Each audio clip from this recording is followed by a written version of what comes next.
Assalamualaikum anak-anak Bunda, bagaimana kabarnya hari ini? Mudah-mudahan semuanya sehat ya. Kita belajar lagi bersama Bunda Dede. Kali ini kita akan belajar tema 5, subtema 1, pembelajaran ke-6. Nah, ini adalah Beni dan juga sepupunya. Sepupu Beni datang dari kampung. Beni senang dikunjungi saudaranya. Beni dan sepupunya saling berkunjung. Beni selalu menjaga kerukunan antar keluarga. Sikap ini contoh perilaku sesuai sila ketiga Pancasila.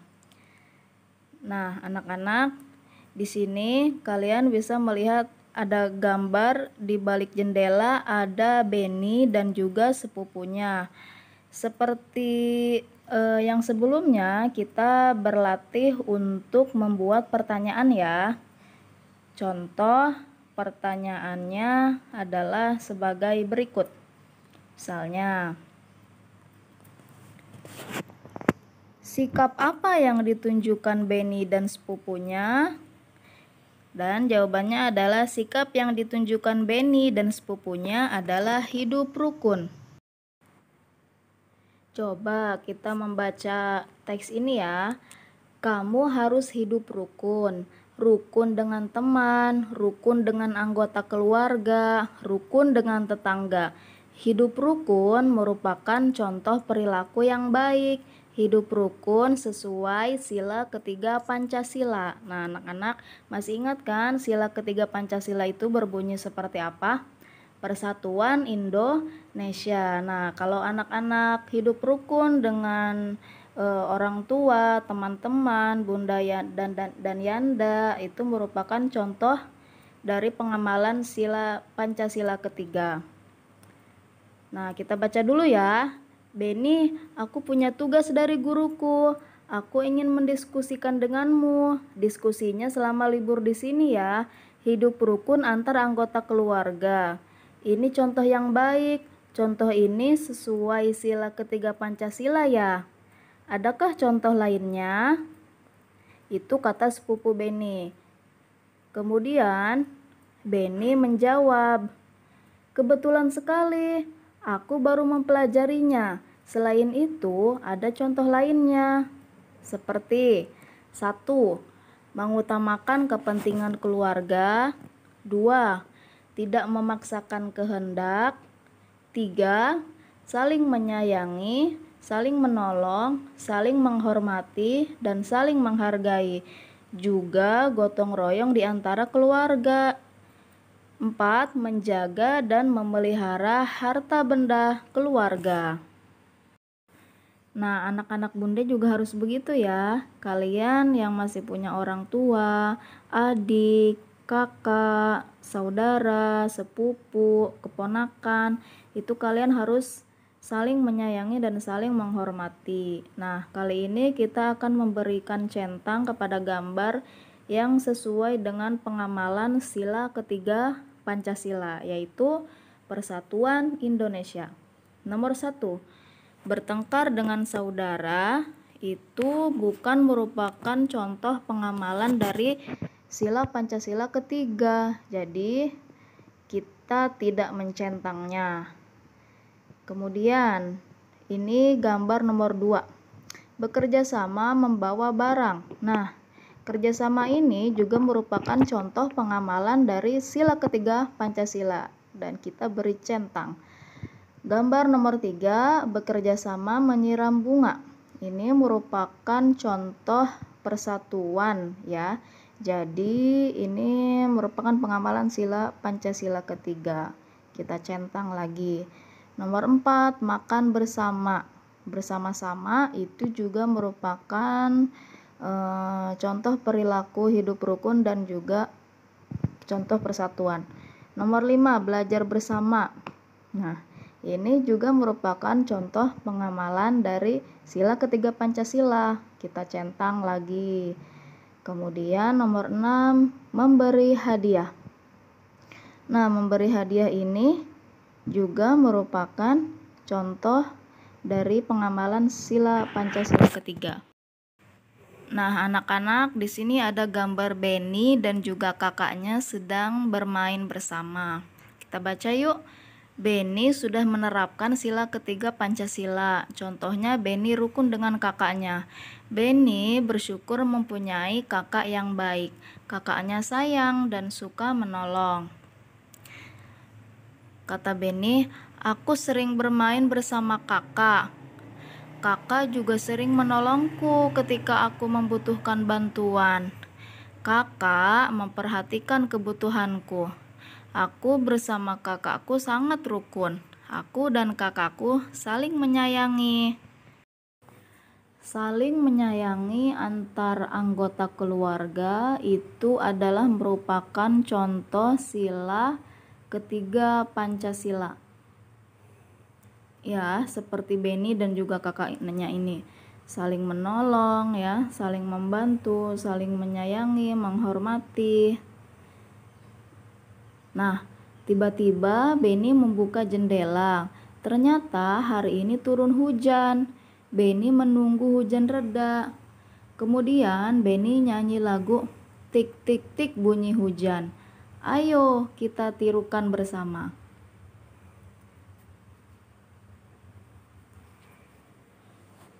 Nah, ini adalah lagu judulnya Tik Tik Tik Bunyi Hujan ciptaan Ibu Sud. Lagunya seperti ini ya. Tik tik tik bunyi hujan di atas genting. Airnya turun tidak terkira. Cobalah tengok dahan dan ranting. Pohon dan kebun basah semua. Nah, seperti itu ya lagunya. Nah, anak-anak masih ingat kan di pembelajaran 5 kita sudah belajar membaca puisi. Kali ini sepupu Benny juga ingin membaca puisi. Judulnya Hujan. Hujan, hujan di mana-mana, di jalan, di halaman, semua basah. Hujan, hujan tak henti-henti. Hujan, hujan lebat sekali. Hujan, hujan bukan kepalang. Di sana dan di sini air tergenang. Hujan, hujan belum berhenti.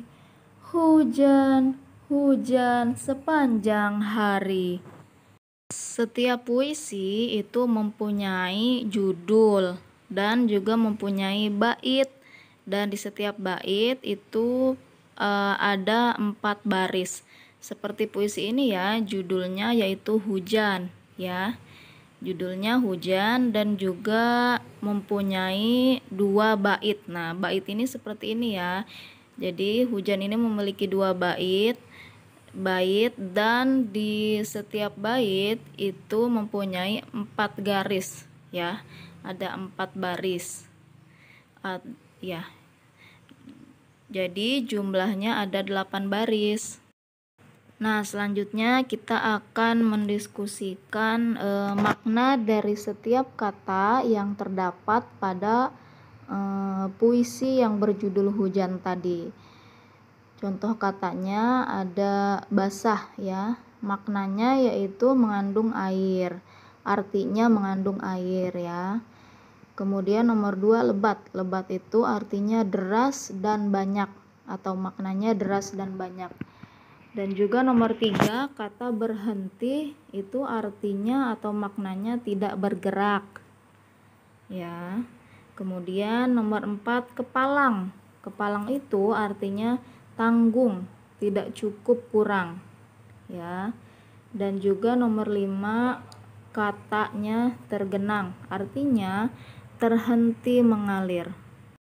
Dan di sini juga ada huruf yang tidak beraturan tapi sudah sesuai dengan maknanya ya. Maknanya yang pertama yaitu deras dan banyak.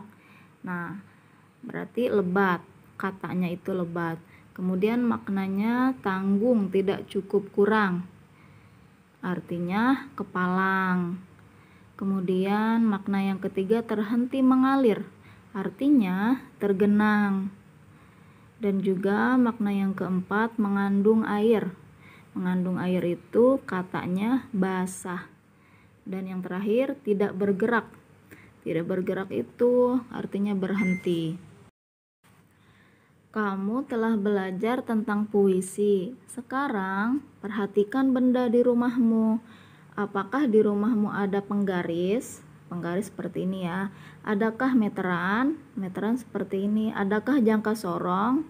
Adakah mikrometer skrup? Ya.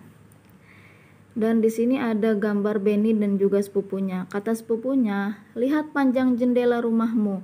Kamu dapat mengukurnya dengan penggaris atau meteran. Coba sebutkan alat ukur panjang lainnya. Kata Benny, penggaris dan meteran adalah alat ukur panjang.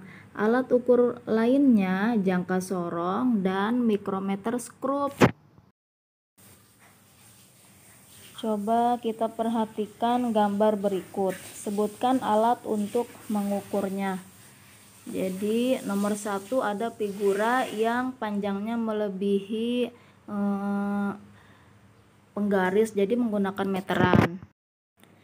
Nomor 2 ada kipas angin dan juga pintu. Nah, ini alat ukur panjangnya menggunakan meteran. Nomor 3 ada kipas angin. Alat untuk mengukurnya adalah meteran. Juga sapu, alat untuk mengukur panjangnya adalah menggunakan meteran. Nomor 5, gambar pintu. Cara mengukur panjangnya yaitu dengan meteran, tidak mungkin dengan penggaris ya. Nomor 6 ada figura dan juga cermin. Ini panjangnya melebihi penggaris, jadi menggunakan meteran. Ya, tidak mungkin menggunakan penggaris. Nomor 7 itu ada kotak box. Nah, cara mengukur panjang alat ini itu bisa menggunakan penggaris karena kecil. Dan nomor 8 ada pagar. Cara mengukur panjang pagar ini dengan menggunakan meteran ya. Nah, itu saja anak-anak. Terima kasih ya. Assalamualaikum.